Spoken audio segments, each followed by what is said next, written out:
Hello and welcome. Today I am going to craft my stash. Yo, you put your weed in it. No, that's not what I'm talking about. Splash! Exactly what your car needs.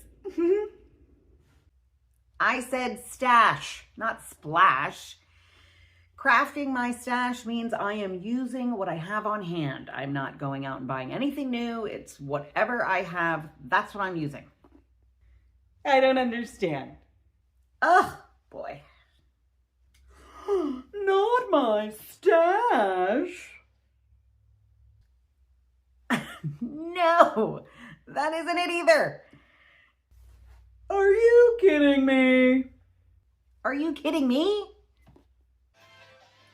Did you pick something out? Pick something out of the box. We're crafting our stash, bud. Pick something out.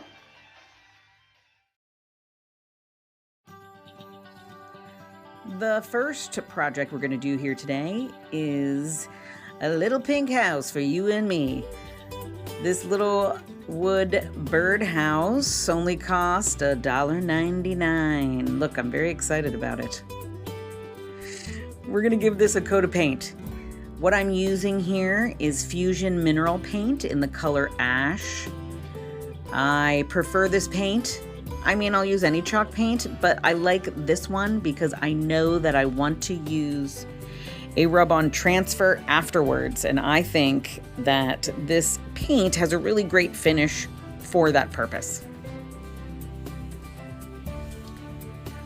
I'm using black because I want to use rub-on transfers that are flowers and I really want them to pop. And I did this little paint technique before on a table and I thought it came out really well, so let's try it again, you know, stick to something that works.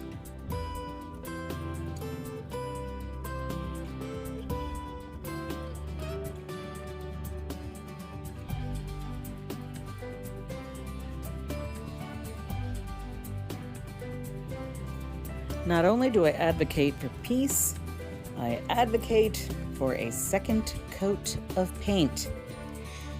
We want to make sure this pink color is really covered. Once that is completely dry, I'm going to be adding on a rub-on transfer. So I want to make sure everything's dry. Otherwise, when you put the transfer on, it is just going to pull it up.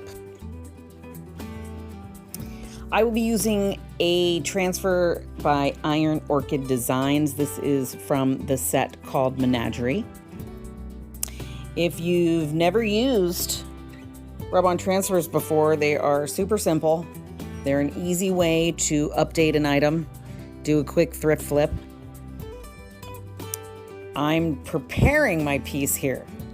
So what you're going to do is you're going to remove the backing paper. You're going to position the transfer with the sticky side down, which is what I'm doing now. Now I'm going around turns and curves, so I only have this one little section of the flower. I'm trying to be very careful going around the turns. If you're just doing a flat surface, it's much easier. After I've positioned it, I'm going to use a craft stick, and one always comes in the pack. And I'm going to rub along it. I'm going to burnish it very firmly down onto the wood. And then I'll slowly peel away the top plastic sheet, which I'm trying to do very carefully here. I want to make sure that it's adhered down. So if I go to take that plastic sheet off and it's not stuck down, all I do is I just repeat this process, stick it right back down. I'm always keeping one hand on that transfer at all times, just so it doesn't move or jump. What I'm doing here is I'm trying not to let the transfer hit the tape. Excuse me, goodness. I'm trying to let it not hit the paint before I'm ready. So it's just a little tricky when you're going around turns. Just take your time, because at the end, you're going to come up with a really, really cool looking piece.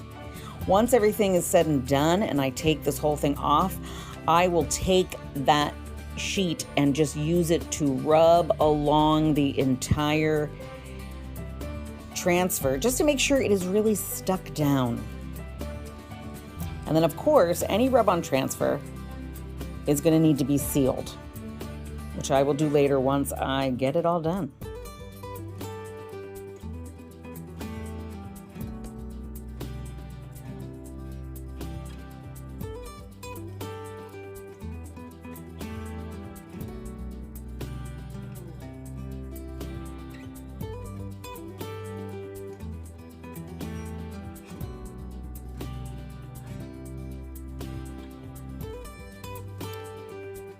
The great thing about rub-on transfers is that you don't have to stick to what is on the page. If you don't like where a branch is sticking out, just cut it off, put it somewhere else. Really be creative with it and think outside of the box.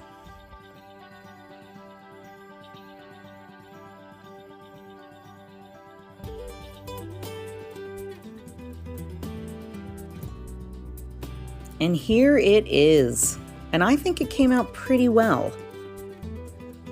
What I'm going to do is give it some antiquing glaze. I am obsessed with this stuff lately. This is from Fusion Mineral Paint, and it's a nice way to just age your item, the thing that you are working on. Now you're gonna think that it's not gonna work well on something that is black. That is just not true. It will just give it just a little bit of an aged look. I don't know how to explain how it works, but it totally does.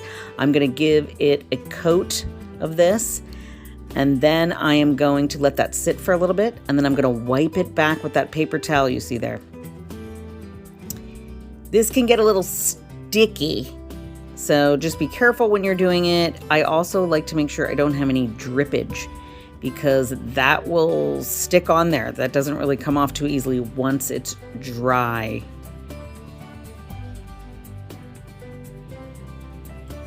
And then once this thing is completely dry, I let it sit overnight.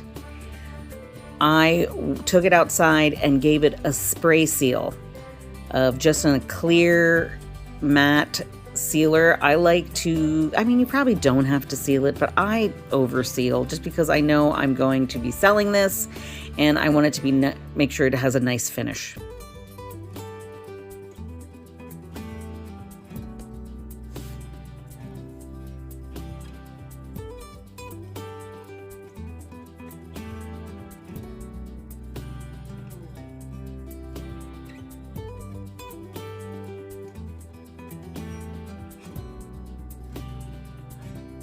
And now we're on to our next project. This is the one that Bandit picked out. He sniffed at it in the box, so this is the one we're doing. This is going to be the most simple thrift flip. I am using rub-on transfers again. This is Iron Orchid Designs. The set is called Brocante. And all I'm going to do is put the transfer on this item. I am not painting this. I did make sure it was nice and clean. There's a chalkboard on the opposite side of this. So this can be a nice sign that someone can hang up, and if they really wanted to, they could still use the back as a chalkboard. They could, put the menu of the day up there. I am cutting around everything here. Look at these really cool bees. I'm totally saving these. If you're a crafter, you have a box of remnants. You have a box of scrap paper. You have a jar full of ribbon scraps, anything. We keep everything because we know that at some point we can use it.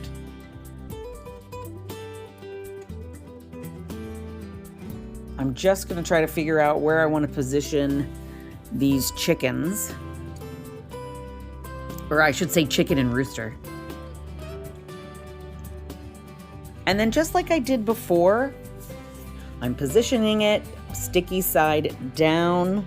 I'm going to use that craft stick to really burnish it onto the wood and then slowly peel away that plastic sheet. And then I'll use the plastic sheet to give it a rub, just to make sure it's really stuck down.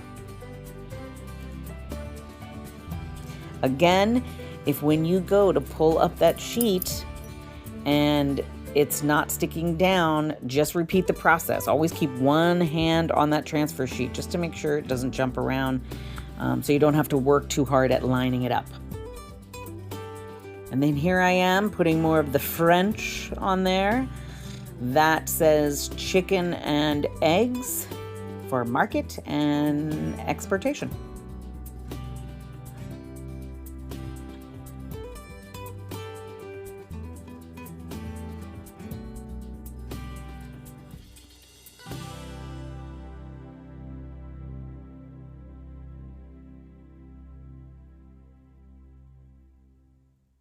I am also sealing this one up, and I am using a polyacrylic sealer in matte finish, and I'm actually brushing this one on.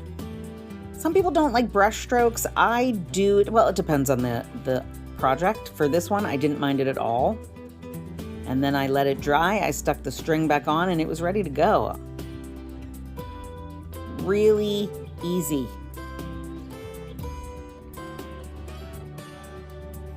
On to our third project. This is a tray that I have had for a super long time, and I have no idea what to do with it, how to style it. It looks, I feel like it might be handmade. It is stuck together with tiny nails, so no staples or glue here. But I've tried to use it and nobody wants to buy it. I don't know how to, I've put bottles in it, I've put ephemera in it, I've decided now, hey, let's paint it. Let's give it a second life. The paint that I am using here is by Dixie Belle, and it is in the color called Drop Cloth. This is my favorite off-white color. I love using this. And I'm going to give this 2 coats, and I'm gonna let it dry really well.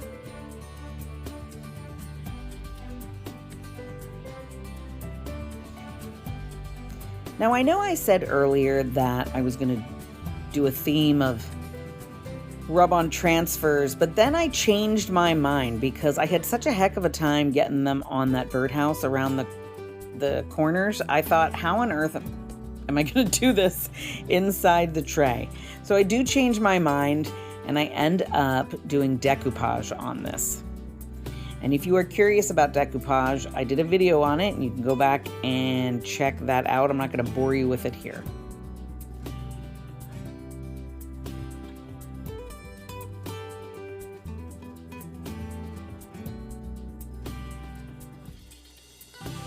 Showing you how absolutely paint-ridden my hands are. Here is when I started to decoupage. I thought I hit the record button. And I didn't. I took a picture of everything on the table. So this is what it ended up looking like. I decided to make this a sewing tray, and I used an old pattern that I had. Not because I sew, I just have an old pattern to use for decoupage. There it is. Just in case I want to make a robe later, I guess. This paper's really thin, so it is a little, you just have to be a little bit more careful when you're using it. But I did this the technique on something just like last week, so I thought it looked pretty good. I'm going to use Mod Podge in matte. There I am being really nice and showing you how fragile that paper can be. There it is. So I covered this really well, the entire thing. Let it dry completely. And then I decided I want to adorn this in some way. I got to embellish this thing because right now it looks kind of plain. I have bits and pieces, bits and bobs, if you will, of different things. I have something that looks like scissors. These that are in my hand right now are vellum stickers that I had. So I'm just going to use a combination of these different things, some labels, things that look like, you know, old ads. Who knows where I get this stuff? Figuring out where I'm going to put it, I'm going to add it on, and then of course I will do a layer of Mod Podge on top of it.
after I have figured out exactly where everything's gonna go and I've put it down with my Mod Podge and it's dried completely, what you're not gonna see me do is I ended up doing another coat of Mod Podge, and that time I used it in a satin finish just so it was a little more glistening. Give it a little bit more of a touch.